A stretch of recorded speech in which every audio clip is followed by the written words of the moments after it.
దేవునికి స్తోత్రం కలుగును గాక. ప్రభువునందు ప్రియమైనటువంటి దేవుని బిడ్డలారా, ప్రభు నామములో మీ అందరికీ శుభములు కలుగును గాక.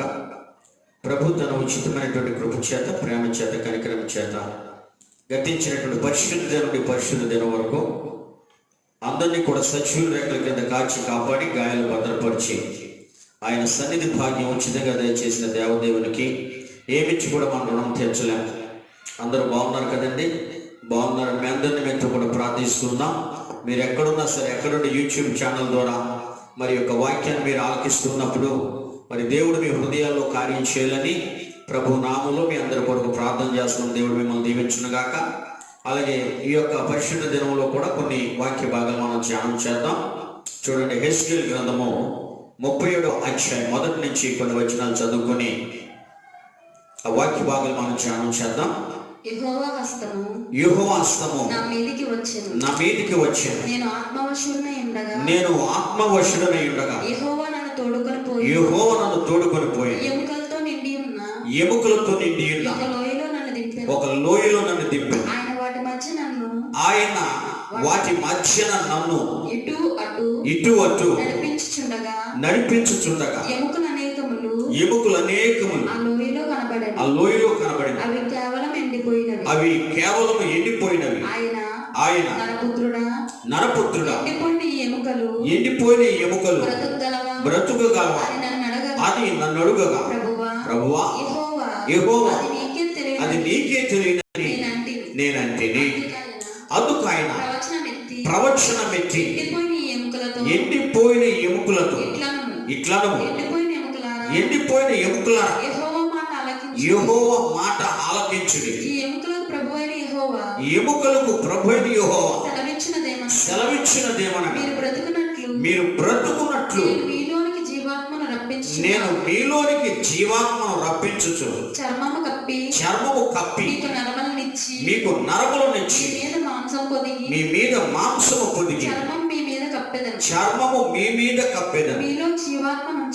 మీలో జీవాత్మ ఉంచగా మీరు బ్రతుకుదురు. అప్పుడు నేను యెహోవానై ఉన్నానని మీరు తెలుసుకొందురు. దేవుడు తన పరిశుద్ధ వాక్యమును దీవించుగాక. ప్రార్థన చేసుకుందాం. మహాపరిశుద్ధుడైన పరలోక తండ్రి, మీ పరిశుద్ధ పాదాల కింద వందనాలు, కృతజ్ఞత, స్తుతులు, స్తోత్రాలు చెల్లిస్తున్నా. ప్రభువా, నీ ఉచితమైన కృపలో గతించిన పరిశుద్ధ దినం నుండి పరిశుద్ధ దినం వరకు మమ్మల్ని అందరినీ సజీవుల రెక్కల క్రింద కాచి కాపాడి గాయాలు భద్రపరిచి సన్నిధి భాగ్యం ఉచితంగా దయచేసి మిమ్మల్ని స్తుతించుటకు, ఘనపరచుటకు, నీ జీవం కలిగిన మాటలు వినడానికి మీరు మాకు ఇచ్చిన మంచి తరుడు కొరకు స్తోత్రాలు చెల్లిస్తున్నాం. చదవబడి వాక్య భాగాలు దీవించండి. ఆశీర్వించి కొన్ని నిమిషాలు దాసుని సులువు చోటను వరకు చేసి మా అందరితో మీరు మాట్లాడి, ఎంతమంది అయితే యూట్యూబ్ ఛానల్ ద్వారా అయ్యా నీ జీవం కలిగిన మాటలు వింటున్నారో వాళ్ళందరినీ నీ వాక్యము ద్వారా బలపరిచి బ్రతికించండి. అనేక మందికి రక్షణ భాగ్యత ఇచ్చేయండి. ఎండిపోయిన స్థితిలో ఎవరైతే ఉన్నారో వారందరినీ కూడా ప్రభు బ్రతికించమని ప్రార్థిస్తున్నాం. సహాయం చేయండి. అలాగే ప్రభు అనేక స్థలాల్లో ప్రపంచం నలుమూలలో కూడా కరోనా రోగులు ఉన్నారు. ప్రభు వారిని కూడా స్వస్థపరచండి. అయ్యా, పాజిటివ్ కేసులు నెగిటివ్ దయచేయండి. నీ నామములో దాన్ని బంధిస్తున్న దూరపరిచి కొన్ని నిమిషాన్ని దాసున్న వారి కొన్ని మహిమ తెచ్చుకుంటారని వాక్యం బిడ్డల మేము సమస్త మరొక మారు మీ హస్తాలకు అప్పగించుకుంటూ నజరుడైన యేసుక్రీస్తు పరిశుద్ధ నామములో వేడుకుంటూ ప్రార్థన చేయుచున్నాము. ఆమేన్. హల్లెలూయా. ఒక పాట పాడి దేవుని స్తుతిద్దాం. నా జీవము నీవే, నా కాపరివి నీవే, యేసయ్యా నా కాపరివి నీవే. నన్ను కన్నవాడావు, నన్ను కొన్నవాడావు, నన్ను కన్నవాడావు, నన్ను కొన్నవాడావు, నాకై త్యాగము చేసిన దేవుడవు నీవే. నా జీవము నీవే, నా కాపరివి నీవే, యేసయ్యా నా కాపరివి నీవే. జీవము నీవే, మార్గము నీవే, సత్యము నీవే, సర్వము నీవే.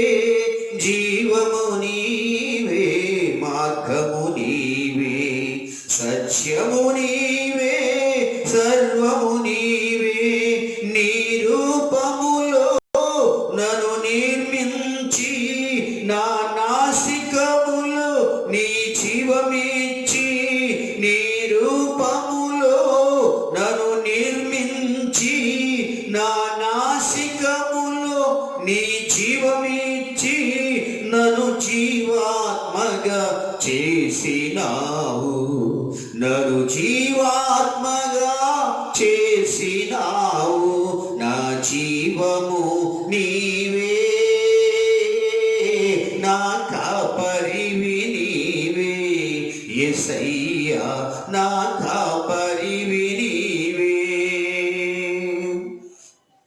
పాపపు ఊబిలో పడియున్న వేళ, పాపపు చీకటిలో తిరిగే సమయాన, పాపపు ఊబిలో పడియున్న వేళ, పాపపు చీకటిలో తిరిగే సమయాన, నన్ను కన్నవాడవై, నన్ను కొన్నవాడవై, నన్ను కన్నవాడవై, నన్ను కొన్నవాడవై, నాకై ప్రాణం త్యాగం చేసితివి, నాకై ప్రాణం త్యాగము చేసితివి, నా జీవము నీవే, నా కాపరివి నీవే, యేసయ్యా నా కాపరివి నీవే. నన్ను కన్నవాడావు, నన్ను కొన్నవాడావు, నన్ను కన్నవాడావు, నన్ను కొన్నవాడావు, నాకై త్యాగము చేసిన దేవుడవు నీవే, నా జీవము నీవే, నా కాపరివి నీవే, యేసయ్యా నా కాపరివి నీవే. దేవునికి స్తోత్రం కలుగును గాక. ప్రభునందు ప్రియులారా, మరొకసారి యూట్యూబ్ ద్వారా మిమ్మల్ని కలుసుకోవడానికి దేవుడు ఇచ్చినటువంటి ఒక మంచి సమయాన్ని బట్టి దేవునికి మహిమ కలుగును గాక. చూడండి, యేసయ్య ప్రవక్తనే దేవుడు ఏం చేశాడంటే ఒక లోయలోకి తీసుకుని వెళ్ళాడండి.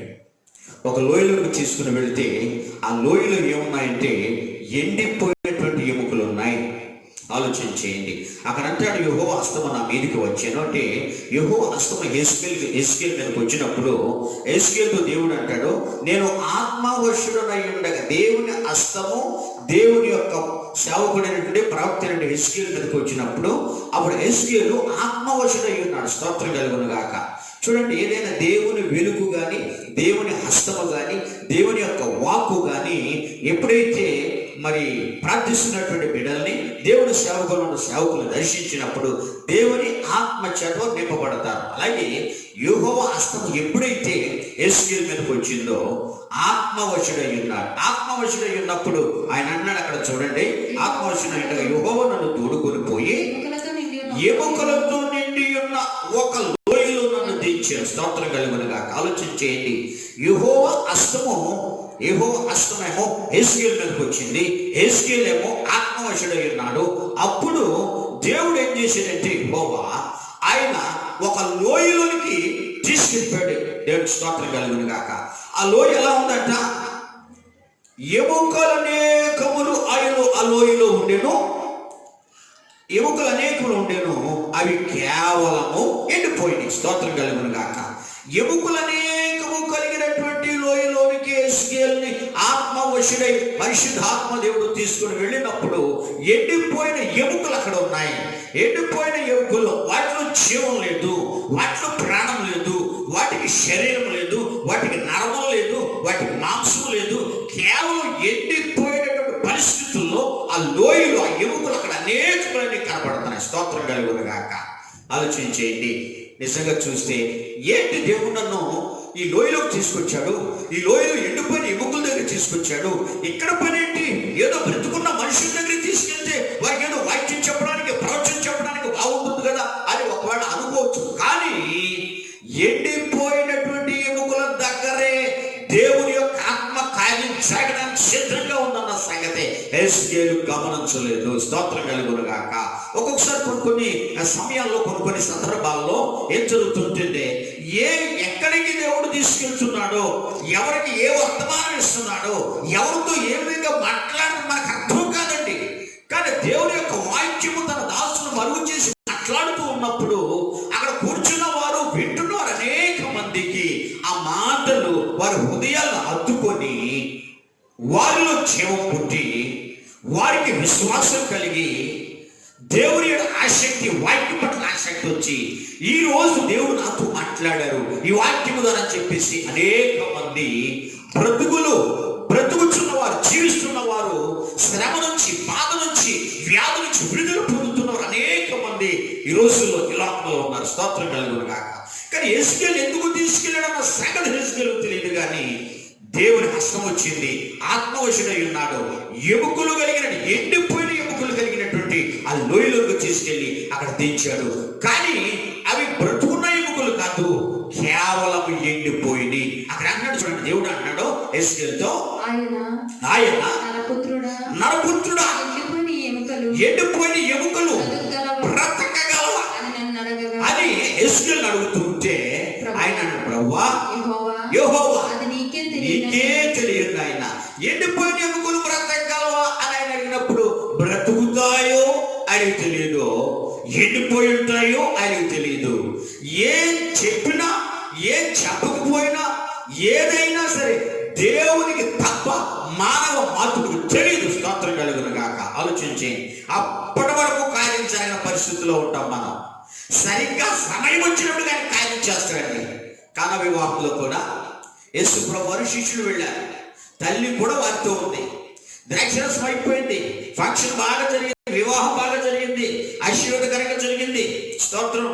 అలాగే మనకి ఇక్కడ పలావు ఎలాగైతే భోజనం పెడతారో, పలావు, చికెన్ బిర్యానీ, మటన్ బిర్యానీ అన్ని కూడా పెడుతూ ఉంటారు. తిని పలానా పిండ్లు కుమారుడు నిజంగా చాలా గ్రాండ్ సక్సెస్ఫుల్ గా చేసిందని చెప్పేసి మనం ఆనందిస్తూ ఉంటాం, చెప్పుకుంటాం. అలాగే అక్కడ కూడా ద్రాక్షరసం ఉంది, రొట్టె ఉంది, మాంసం ఉంది. కానీ అక్కడ ఏం జరిగిందంటే మొదట పోసినటువంటి మంచి ద్రాక్షరసం అయిపోయింది. అయిపోగానే తల్లి ప్రభు దగ్గరకు వచ్చి, నాయన వచ్చినప్పుడు అమ్మ నాతో నీకేం పని అంటారు. దాని స్వత 2వ అధ్యాయం నేను చదువుకుంటే ఇంటి దగ్గర. స్తోత్రం కలుగును కాక. ద్రాక్షరసం అయిపోయింది కుమారుడు అన్నప్పుడు నా సమయం ఇంకా రాలేదని ప్రభు వారు బాటగా చెప్తారు. అయితే పరిచారకులు నిలబెట్టండి తల్లి, ఆయన మీతో చెప్పింది చేయండి. ఆయన ఏం చెప్తాడో చెప్పేవారు ఆయన చూడవలసిందే. ఆయన చెప్పింది చేసేవారు కూడా ఏం జరుగుతుందో, ఎప్పుడు జరుగుతుందో, ఆయన ఎప్పుడు చెప్తాడు, ఏం చెప్తాడు, ఎలా చెప్తాడు తెలీదు. నీ జీవితంలో కూడా కష్టాల్లో ఉన్నావా, ఇరుకులో ఇబ్బందుల్లో ఉన్నావా, వ్యాధితో బాధపడుతున్నావా, మంచం పట్టున్నావా, మరణానికి దగ్గరున్నావా, కీడు అనుభవిస్తున్నావా, నీ వ్యాపారం నష్టంగా జరిగిందా, ఏం చేస్తాడో దేవుడు తెలియదు. అద్భుతం చేస్తాడు. నమ్ముడు నీ వల్లైతే నమ్ము, వాడికి సమస్తము సాధ్యమని దేవుని యొక్క వాక్యం సెలవిస్తుంది. నువ్వు నమ్మితే నీ పక్షి అద్భుతం చేస్తాడు దేవుడు. స్తోత్రం కలుగును గాక. ప్రతి దాంట్లో కూడా నష్టం రావచ్చు, కష్టం రావచ్చు, ఇరుగు ఇబ్బంది రావచ్చు. కానీ దేవుడు నమ్మావు, వాక్యాన్ని నమ్మావు, యేసయ్య నమ్మావు, వాక్యం వింటున్నావు, ప్రార్థిస్తున్నావు, దేవుని బిడ్డగా నిలబడ్డావు, నువ్వు ఓడిపోవు, నువ్వు నష్టపోవు. ఎక్కడు వచ్చినా సరే నేనేం చేయలేదు. ఎందుకంటే దేవుడి పక్షం ఉన్నాడు. ప్రార్థిస్తున్నావు, ప్రార్థలాడుతున్నావు, ప్రాధాయపడుతున్నావు, అంగలాస్తున్నావు. నీ ప్రార్థన, నీ హృదయ వేదన, నీ కన్నీరు నా దేవుడు చేస్తున్నాడు. స్తోత్రం కలుగును గాక. ఏదో ఒక రోజు విడుదల నీ జీవితంలో, వ్యాధి నుంచైనా, నష్టం నుంచైనా, కష్టం నుంచైనా, కన్నీరు నుంచైనా నా దేవుడికి విడుదలైపోతున్నాడు. స్తోత్రం కలుగును గాక.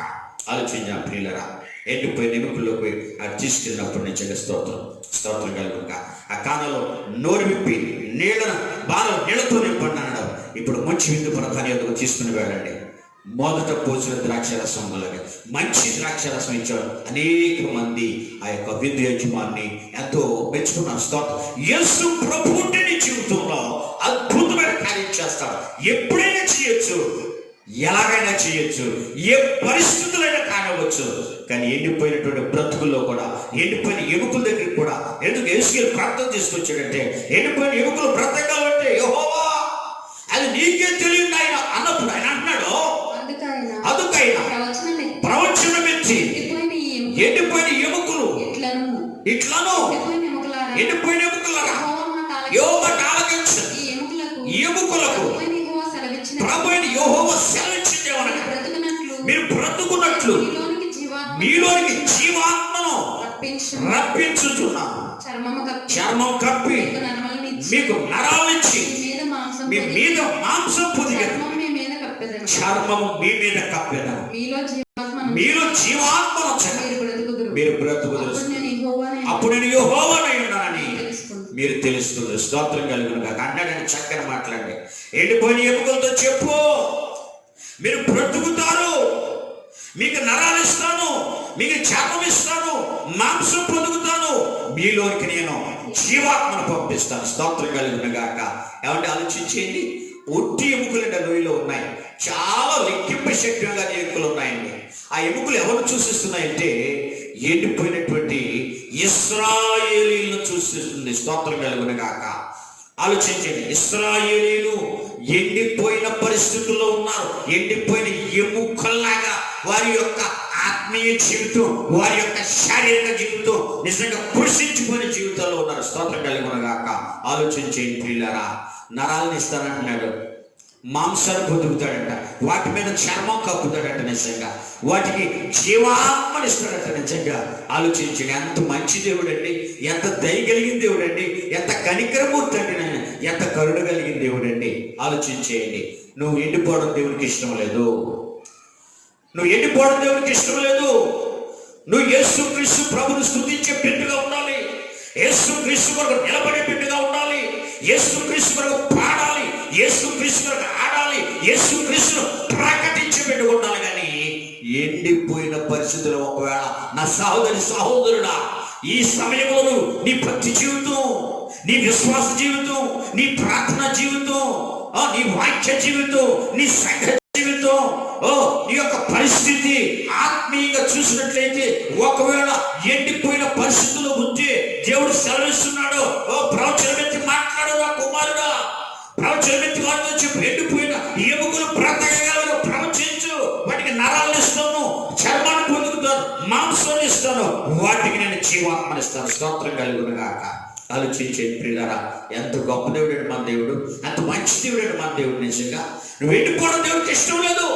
ఇదివరకు బాగా ప్రార్థన చేసేదాన్ని, ప్రార్థన చేసేవాడివి, కానీ నీకున్న ఐక విచారం బట్టి, నీకు వచ్చిన కష్ట నష్టాలను బట్టి, నీకు వస్తున్న ఇరుగు ఇబ్బందులను బట్టి చేసుకుందాంలే ప్రార్థన, వెళదాంలే దేవుడి సన్నిధికి, పర్వాలేదు ఇంకా టైం ఉందని చెప్పేసి ఎండిపోయిన పరిస్థితికి వచ్చేసింది నీ ఆత్మీయ జీవితం. ఆలోచించేయండి, ఒకసారి ఆత్మీయ జీవితం ఎలా ఉందో పరిశీలన చేసుకో. ఎండిపోలేదా? ఇదివరకు కూడా ప్రార్థన జీవితం ఉందా? ఒకసారి ఆలోచించిన సహోదరుడా, ఇది కూడా విశ్వాసం, ఇదివరకు కూడా విశ్వాసం నీకుందా? ఇదివరకు కూడా ప్రార్థన జీవితం, ఇదివరకు కూడా ఉపవాస సహవాస జీవితం నీకుందా? ఇది వరకు ప్రేమించే మనసు ఇదివరకు ఉంది, ఇప్పుడు ప్రేమించే దానికి మనసు ఉందా? ద్వేషించే మనసు. ఒకసారి ఆలోచించేది, శత్రువును కూడా ప్రేమించమంటాడు. నీ మిత్రులను ప్రేమిస్తే పెద్ద గొప్ప కాదు, నిన్ను ప్రేమించేవాడిని ప్రేమించడం గొప్ప కాదంట. నిన్ను ఎవరైతే దూషిస్తారో, నీ మీద ఎవరైతే అవమానంగా మాట్లాడతారో, ఎవరైతే నీ మీద నిందేస్తారో వాళ్ళు ప్రేమించమన్నాడు. స్తోత్రం కలుగును గాక. యేసుప్రభు వారు కొట్టినోళ్ళ గురించి ప్రార్థన చేయలేదా? ఉమ్మేసినోడి కోసం ప్రార్థన చేయలేదా? మా బళ్ళెపోటు పొడిచి ఆ కొరడ దెబ్బలు కొట్టి హేళన అవమానపరిచినప్పుడు వారి కొరకు ప్రార్థన చేయలేదా?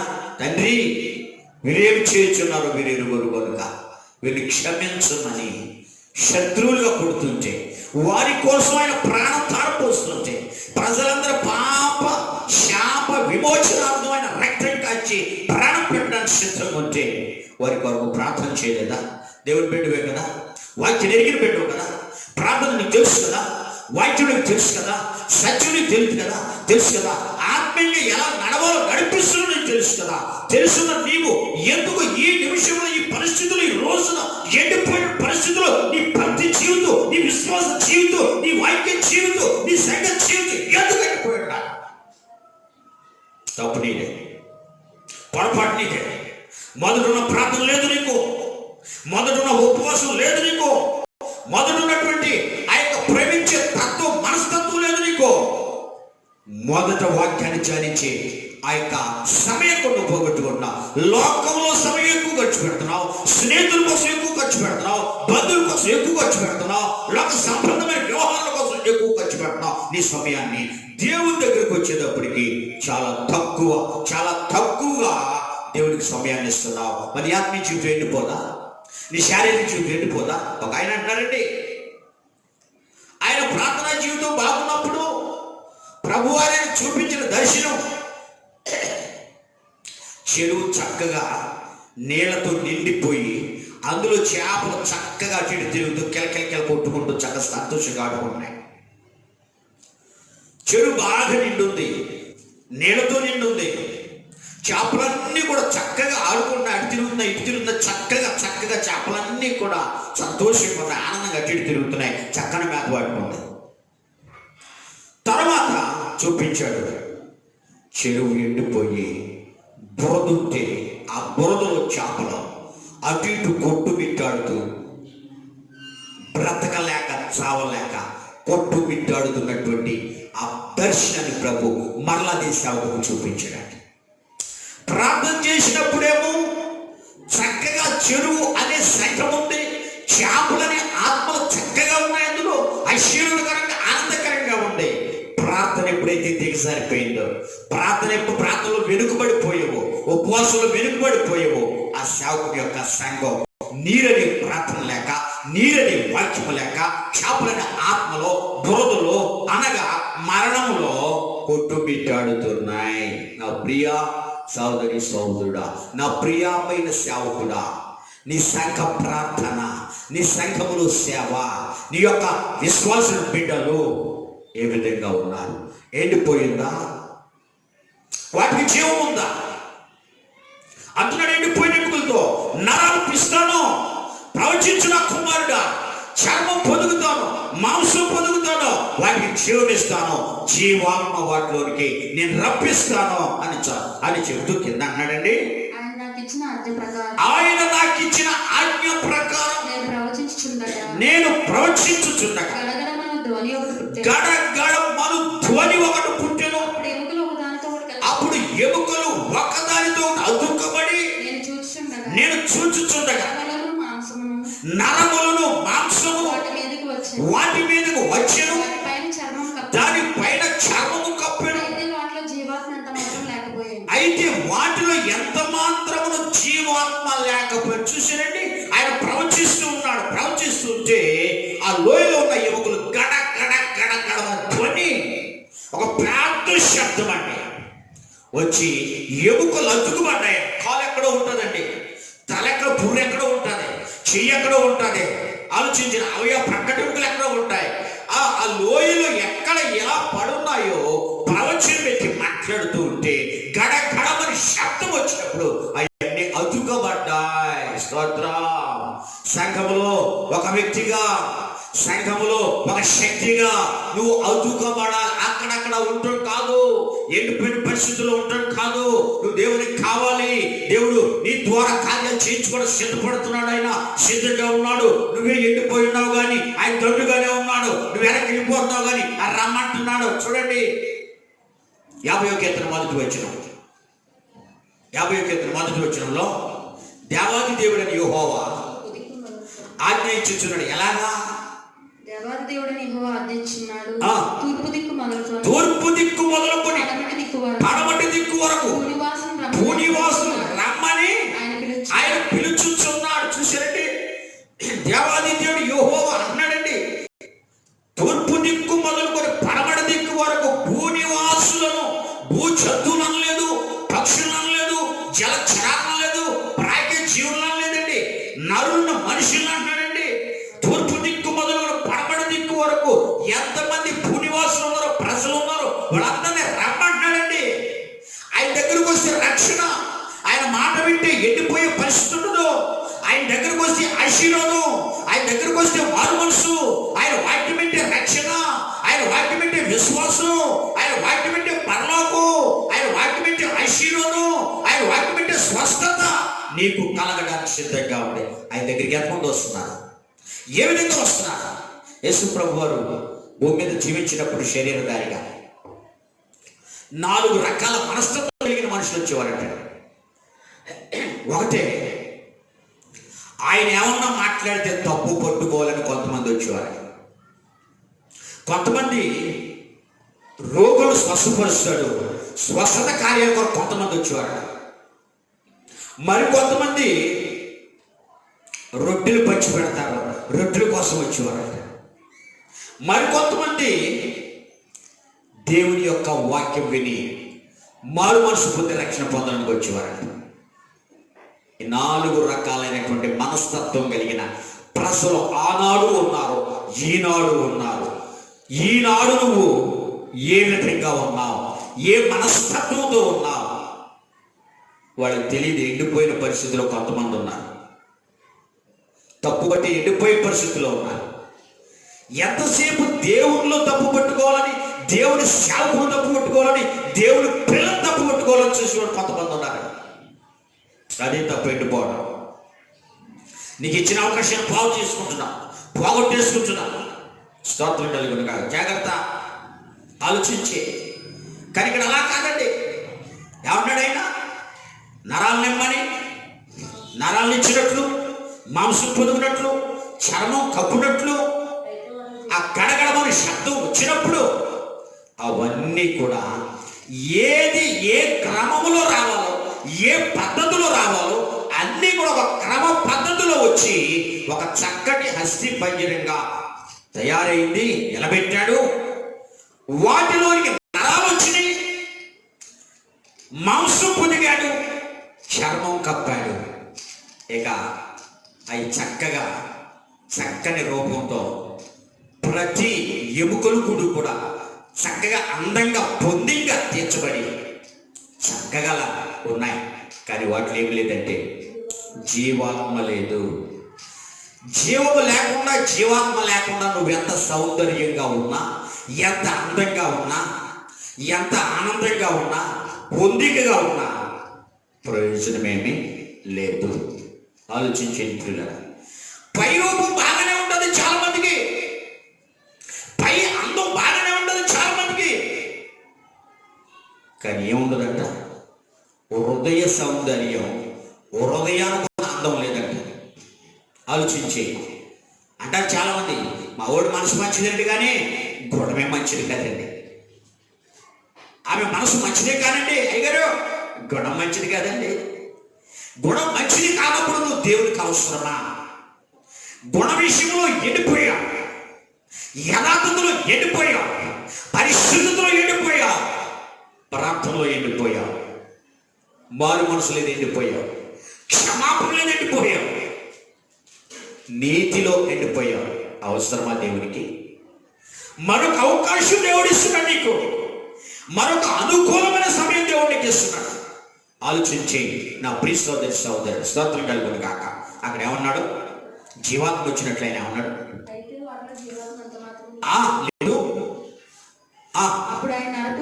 నరపుత్రుడా జీవాత్మ వచ్చినట్లు ప్రవచించలాగాను ప్రభువు యెహోవా సెలవిచ్చినదేమనగా జీవాత్మ నలుదిక్కుల నుంచి వచ్చి మృతులైన మీరు బ్రతుకున్నట్లు వారి మీద ఊపిరి విడువ. ఆయన ఆజ్ఞాపించినట్లు నేను ప్రవచింపగా జీవాత్మ వారిలోనికి వచ్చి వారి సజీవులై లేచి లెక్కింప శక్యము గాని మహాసైన్యముగా నిలిచిరి. స్తోత్రం చెప్తాం. హల్లెలూయా. నా ప్రియ సోదరి సోదరుడా, జీవం కలిగినటువంటి ఆత్మను ఎప్పుడైతే నలుదిక్కుల నుంచి వచ్చి వారిలో ప్రవేశించమని ప్రవచించాడో జీవాత్మ వారిలోకి వచ్చింది. ఎముకలు అతుకుపడ్డాయి, ప్రయోజనం ఏముంది? నరాలు వచ్చినాయి, ప్రయోజనం ఏముంది? మాంసం పొదిగాడు, ప్రయోజనం ఏముంది? మా యొక్క చర్మం పొదిగాడు చక్కగా తీర్చిదిద్దే, ప్రయోజనం ఏముంది? జీవాత్మ లేకపోతే ఎలాంటి పరిస్థితుల్లో అయినా, ఎంత బలమున్నా, ఎంత సరస్సున్నా, ఎంత అందమున్నా, ఎంత డబ్బున్నా, ఎంత ఆస్తున్నా వ్యర్థమే. స్తోత్రం కలుగును గాక. ఆలోచించే నా ప్రియులారా, జీవాత్మ ఉంటేనే నువ్వు బ్రతుకుతావు.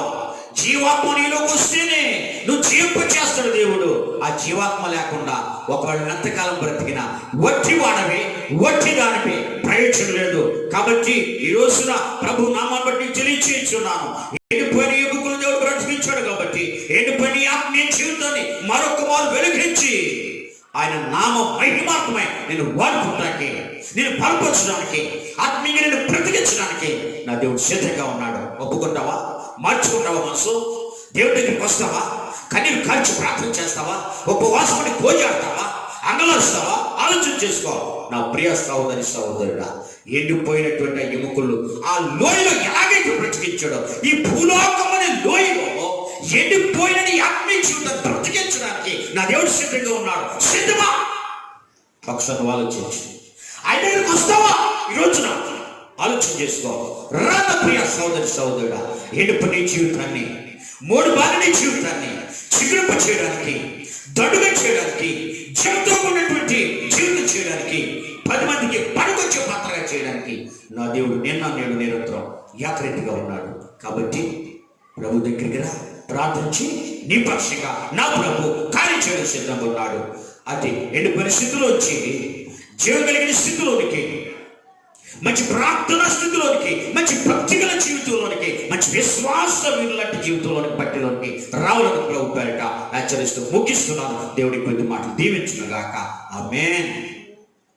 ప్రభు నందు ప్రియ సహోదరి సహోదరులారా, ఇంతవరకు జీవం కలిగిన దేవుడి మాటలు విన్నారు. ఈ మాటలన్నీ కూడా ప్రతి వారం కూడా వినడానికి మీరు సిద్ధపడుతున్నారు. దేవుడు మిమ్మల్ని దీవించునుగాక. మరి మీ ప్రతి అవసరత కూడా మరి మాకు తెలియచేయండి. మా ఫోన్ నంబర్స్ చెప్తున్నాము. మా ఫోన్ నంబర్స్ మీకు తెలియచేస్తాను. ఆ ఫోన్ నంబర్స్ మీరు మీ ప్రార్థన అవసరతలు మాకు తెలియచేయండి. 9115999912. మరొకసారి తెలియచేస్తున్నా.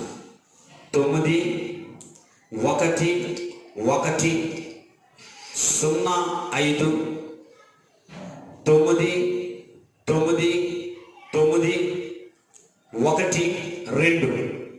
మరొక ఫోన్ నంబర్ 9940373118. మరొకసారి 9948037318. ఈ నంబర్స్ మీరు ఫోన్ చేసి మీ అవసరతలు, మీ అనారోగ్య పరిస్థితులు మాకు తెలియచేస్తే మీకు ప్రార్థన చేయడానికి సిద్ధంగా ఉన్నాం. ప్రభు మమ్మల్ని దీవించునుగాక. ప్రార్థన చేసుకున్న పరిశుద్ధులు వెంటనే మీకు వందనాలు నాయన. ఇంతవరకు నేను జీవం కలిగిన మాటలు విన్నాను. బిడ్డలందరూ దీవించండి, బలపరచండి, ఆరోగ్యంతో శక్తిమంతులుగా నిలబెట్టండి. ఎవరు మా ప్రియులు కరోనా వ్యాధికి గురి కాకుండా సహాయం చేయండి. కరోనా వ్యాధి బాధపడుతున్న బిడ్డల్ని స్వస్థపరిచి గృహానికి క్షేమంగా పంపించండి. ఇతర దేశాల్లో మా ప్రియులందరూ దీవించండి. దైవజనులు దీవించండి, ప్రభుత్వ అధికారులు దీవించండి, ప్రతి ఒక్కరిని దీవించండి. మీరు త్వరగా రాబోతున్నారు. మీరు అక్కడ సిద్ధపరిచి అనేక మందికి మారు మనసు రక్షణ దయచేయండి. ఈ యూట్యూబ్ ఛానల్ ద్వారా ఎంతమంది అయితే విన్నారు ప్రభులందరినీ పేరు పేరు దీవించి మహిమ గంట ప్రభావం పొందుకుంటారని యేసుక్రీస్తు పరిశుద్ధ నామంలో వేడుకుంటూ ప్రార్థన చేయించున్నాము. ఆమేన్. తండ్రి దేవుని ప్రేమ, కుమారుడైన యేసుక్రీస్తు ప్రభువు యొక్క కృప, పరిశుద్ధాత్మను సహవాసం, సమాధానం వింటున్న బిడ్డలకు ఇక జరగబో కార్యక్రమాలన్నిటికీ మీరు అక్కడ పర్యంతం సదాకాలం తోడయండి, నడిపించునుగాక. ఆమేన్, ఆమేన్, ఆమేన్.